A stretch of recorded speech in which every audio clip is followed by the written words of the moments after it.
Become comfortable around girls. So you aren't a naturally easygoing Casanova.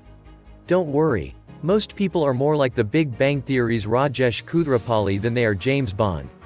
Being shy around girls is hardly a unique issue, and as such it is one you and others can learn to deal with. Girls are human beings too, with tons of insecurities just like you. With a little preparation and coaching, you'll be on your way to smooth in no time. Building your confidence. Build your self-esteem. You've got to be comfortable in your own skin if you want to be comfortable around girls.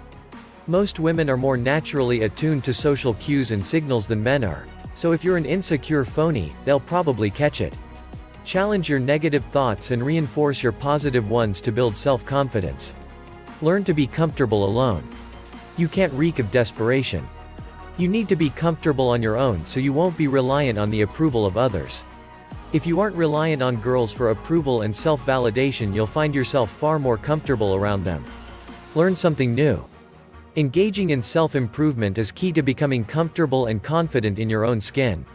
You don't need to be a genius, but improving your knowledge and learning new skills will help you become more self-assured and confident.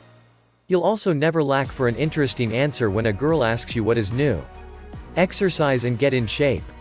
You don't need to look like a bodybuilder or athlete, but taking positive steps to improve yourself physically works wonders. Not only will you feel more attractive, but your brain will release mood and confidence-boosting endorphins that will improve your self-esteem long before you see a difference in how you look. Honing your skills. Acclimate yourself to girls.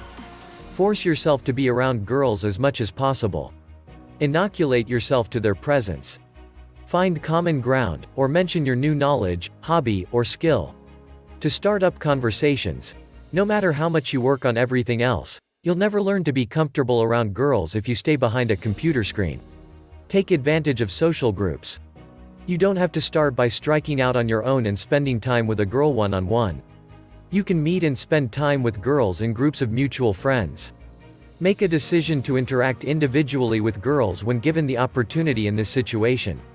You automatically have the safety net of a group for both parties to hang out with if things get awkward or you start to become nervous.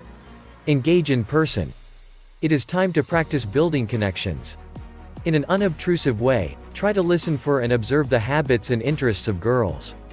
Use these observations to strike up conversations with girls. More often than not, they'll be happy to talk about the subject, giving you a low-stress opportunity to listen and have them drive the majority of the conversation. Develop further contact. Once rapport has been established, you can try to get girls' phone numbers or social media contact information. This doesn't have to seem like asking a girl out, but it sure is good practice. The ability to chat over text can help you learn to talk to girls in any environment. Be sure not to get tied to only communicating electronically. It is a good start and good practice, but not everything. Don't let rejection get you down. When asking for a girl's contact information, it is okay if they decline. It shouldn't shake your confidence, nor should you become pushy. Even the best baseball players fail to get on base over half the time. Don't let rejection get you disappointed.